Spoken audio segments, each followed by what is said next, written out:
Still trying to throw the ball. On first and goal, second and goal. Panicking at third.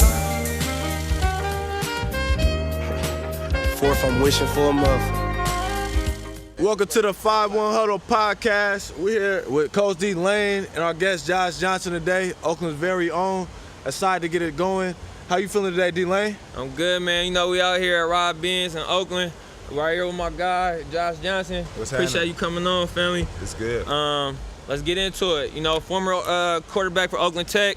He went on to break multiple records at the University of San Diego. He holds the records for the most touchdowns in a game, 7, all in the first half. Johnson also holds the record for the highest career passing efficiency with 176.68 in NCAA Division I history.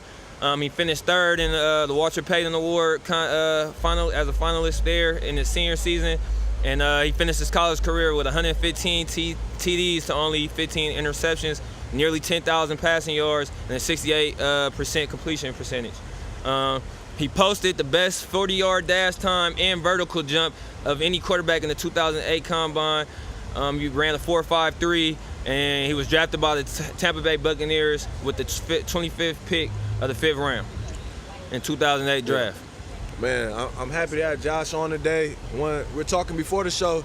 He's one of only 2 quarterbacks ever to come out of Oakland. You know, all the athletes we had, basketball, baseball, all the football athletes. You know, definitely special to have, you know, one of the few quarterbacks. As a quarterback to come out, that's big. We don't usually see that. And so I want to get into how was the opportunity last year, you know, with the Washington Redskins coming on late? The opportunity for me was something that I've been asking for, praying for, because I knew, that's what I really played the game for, to get out on the field. So I was excited just to, you know, have my name when they called me and, you know, selected me to sign me, because I was back in the league, what I ultimately was working for, because I still want to play the game. And then after I got that part, it was an opportunity to go play. So I just want to, you know, try to, you know, put some good stuff on tape. Josh, how was that process, you know, with just waiting for that call? What are you doing in that time as far as your training-wise and being able to stay sharp? Are you still watching film? Like, what is that downtime like for you as far as still trying to stay ready for whenever a team does call? Well, I was naturally been a student of the game. That's like my whole life. Like, feel me? I've always studied the game, watched the game, try to mimic the game. But then as I've got to learn what the game is what's really going on, I just look at it from a different eye view, but I take the same approach. And so mentally, you got to stay sharp all the time. And physically, you know, I just stay active. Like, I do what I normally do. I come work out, I get my ghetto aerobics on in the hood, you feel me? Whether I was been at Tech or I've been at Mecca, the other high schools in Oakland before, working out, being active, hooping, whatever, just making sure I'm working on my craft. And then so that just allows me the opportunity if somebody ever called, because that's just my situation. If I know I'm a free agent and I know I want to still play in the NFL, people get hurt all the time. So you gotta be ready to have your number called, and if you're not ready, then you blew your opportunity. You can only look at nobody but yourself. So that's just how I look at it. Okay. Yeah, I know when you got your opportunity with the Redskins, you made some noise, you came on. And do you think part of, you know, playing quarterback, you usually see, you know, different from other positions is, you know, usually the early 30s is when quarterbacks hit their prime. So do you feel like at this point in your career, like the game's slower for you? I can see where all my preparation has finally, you know, caught up and has helped me. You feel me? Because a lot of things when I was in my first or second year, he was running on me, trying to, you know, break it down to a science, to where now I can get in there, analyze the situation, and process it, you know, fairly smoothly. And so I guess that's why they say that. But I feel good. My body feel good. I don't really got a lot of mileage on me or nothing like that. And so still go out there and move like I'm still young and still process the game like an old head. I think that's two good positives, you know? Yeah. You ain't seen it though, you ain't seen a lot of, it's only so many coverages you can run. I tell my quarterback that right now. I coach offensive coordinator James Logan. I tell the quarterback now, it's only so many looks you can see. But I want to piggyback a little bit to your high school days, because last week we had John Bean, Coach John Bean on our show. Got Bean. Yeah, he told me his last high school game was against you and Marshawn, man. I just want to ask you how stacked was that team truly with you and Marshawn, because y'all went on to win OL that year. I wasn't, bro. Shine and Phil was the boys. You feel me? And then we had everybody. AD should have went D1. Rel should have went D1. When I watched that film recently, you feel me? Like I would honestly say, we had about 10, 15 D1 athletes, but it was the whole other dynamics behind the situation, grades, whatever, exposure, all those different things that don't matter but do matter. And then, so I think that's why we really got him up out of there. But it was a good game. It was probably one of the best games because it was a shootout for sure. How did Harbaugh find you then? If you like you Because said, he was in the town. oh, he was in the Really? town. Okay. He was coaching for the Raiders. Okay. And then actually Zoe hollered at him because he just happened to ask Zoe about a quarterback. And Zoe was like, oh, it's one at Tech. Check him out. He came and saw me hoop, met my mom, he met my pops. He figured I'd grow a little bit. And then he actually, he said, I think you're going to be something. Like, he foresaw a lot of stuff that I did. Like, that's why I respect Jim a lot. He installed a lot of confidence in me, too, from a quarterback standpoint of really showing me I can do this at a high level. Okay. That's going into Jim Harbaugh. You've been around a lot of Let me get NFL. something to sit this. Oh yeah. You good. Yeah. Well, yeah, you've been around a lot of NFL minds. Do you think that's helped you in your game now, just learning from so many different minds? Hell yeah. I mean, when you mix somebody that wants something with somebody that know what the hell going on, and then like he just say have at it, and then on you and pushing you to your limits of what you can really be, like, and you embracing that push, hell yeah. You feel me? Like Jim showed me like how to be a quarterback. Like he made me see the field a whole nother way. Like, and I love like with the OEL showed me growing up in Oakland, it showed me how to be a football player, which was first the most important thing because it showed me how to really just be a football player. But then when I got to gym, it was like, all right, this is how you play quarterback, and then add your athleticism to it. And that's when I was like, oh, hell yeah. And we just went on one from there, you feel me? In the beginning, Josh, was it more so when he was helping you develop your game? Was it more so like he was telling you not to use your legs as much as far as he just always told me just to make plays. Make plays, just go out there and play. Which we could resent to. He just showed me, well, if you want to make the play this way, look at this. You ever thought about this? Yeah. Just kicking game. That's how I looked at it. He's just kicking game. And I was willing to accept it. Like, I could have been on, I got 4 yards on that play, though. But I was like, I see what you're saying. Let me try that. You feel me? It seemed like it all came together your senior year, 43 touchdowns and 1 pick. That's man, that's we a didn't win no quarterback dream. chip, so it didn't come together. You feel me? That was the year we lost. So that was probably my most heartbreaking year. Like stats wise, it was my best season I've ever had. Nobody ever done that before. Like I don't really gloat about it. Because at the end of the day, what mattered to me for that team and everybody who played with me know that, was the fact that we lost to Dayton and we lost to UC Davis. So, but personally, I was foofy too. Man, that's crazy. I just feel like, but the stats wise, it was smacking. Yeah, you can't even do that video game wise. I feel like it's impressive, and lead into. I feel like that's good for for kids from Oakland to see that. Like I can do that, Yeah, it's possible. I mean, it's all there to understand that. I let that speak for itself. I don't really treat about that. Like, all I can say is I got to where I got to from, for a reason by trying to do it, a certain way, and didn't really care about how I got there, as long as I got there and I was doing my part. And that's why I went to USD, a non-scholarship school, and made it from there. But, I made the best out of going to USD. I embraced that shit, you feel me? And then the same thing went on to wherever happened when I got in the league because that was just what I wanted to do. Like, that's what I wanted to do.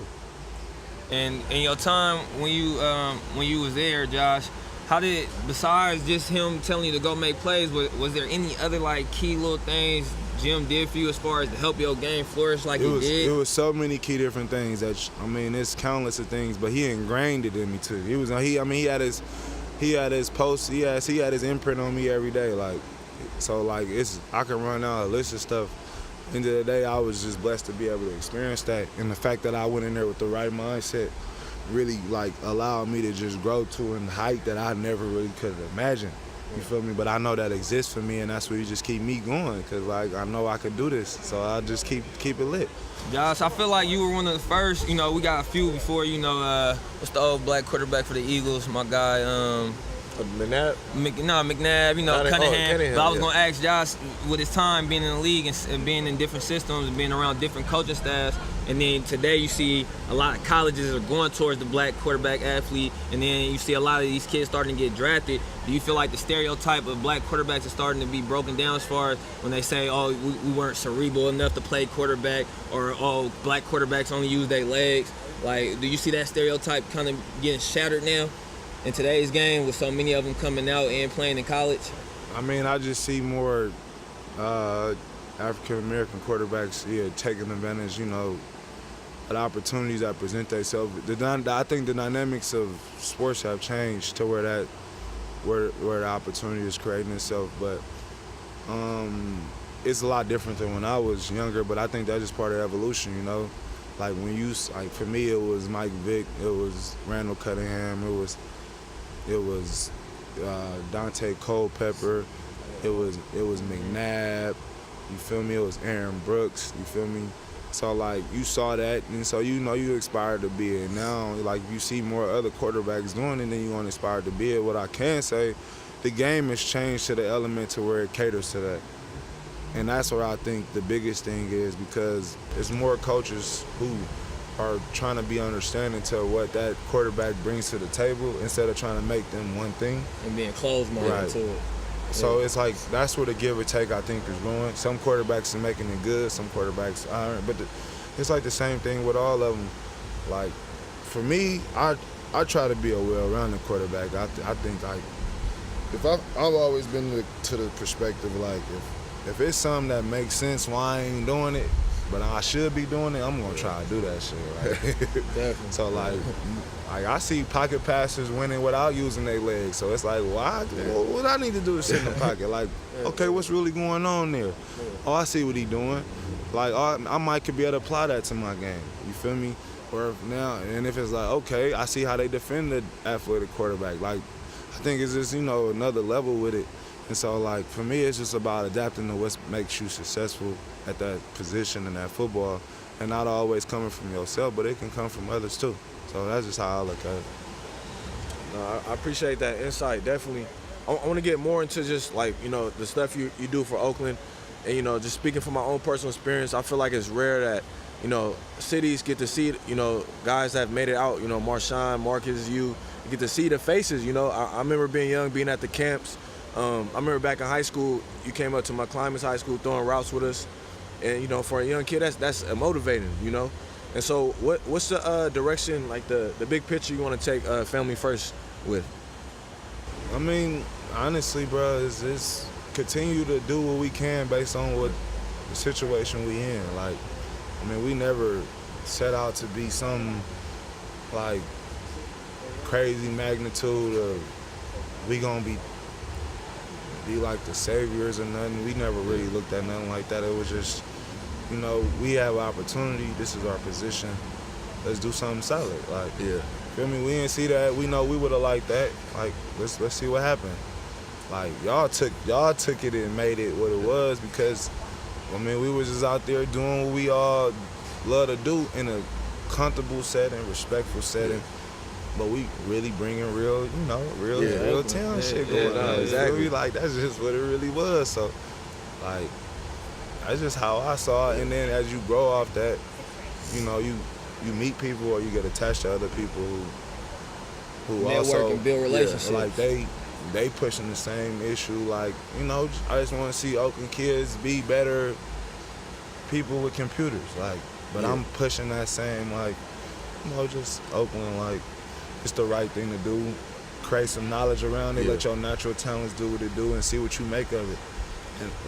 And I think that's just what it was for all of us, because that's what we experienced. So I think it's for us. It's just, if it's an opportunity and it's something that we can feel like can help somebody, we just gonna try to do that. No, Go ahead. You got it. I was saying, definitely, like, I feel like a lot of your stuff you do is more action. I feel like action, goes farther. Not necessarily, all the talking, the constant, speaking is more of like what you do. That's how I learned. You see like the businesses you guys do in the community, the camps. It just shows like, okay, like I know this person. I see him on TV and I see him in my community. And I think that's big. I mean, that's real, bro, and I respect that you say that because I think that's just, for me, words can go so many different ways. They can be misunderstood. They can, I look at it like dare can be misunderstood because it's spelled 3 different ways if you really look at the way the English.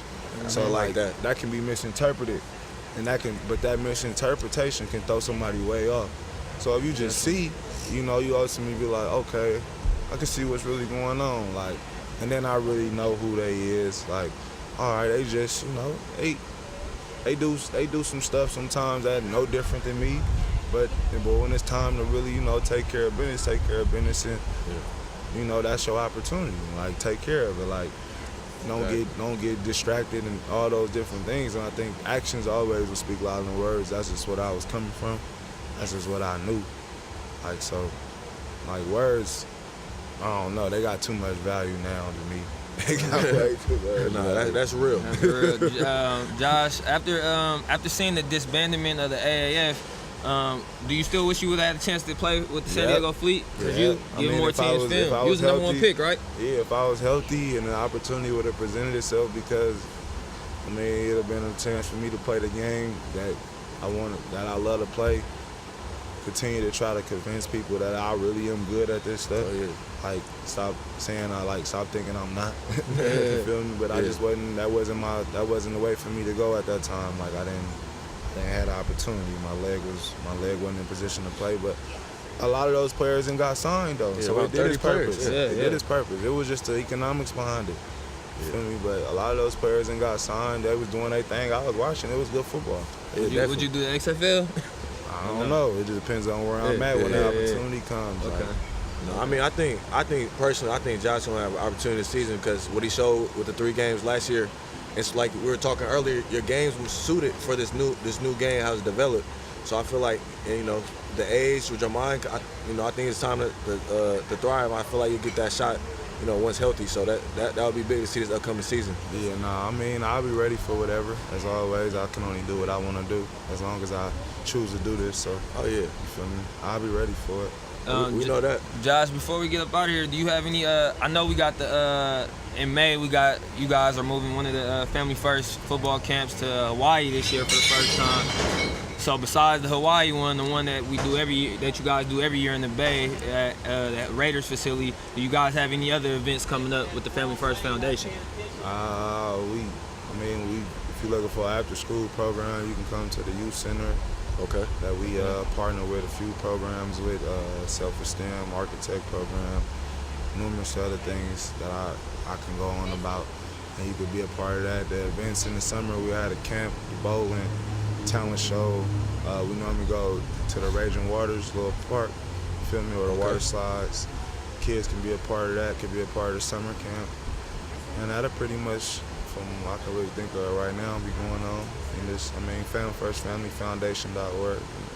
You can see what's going on from there.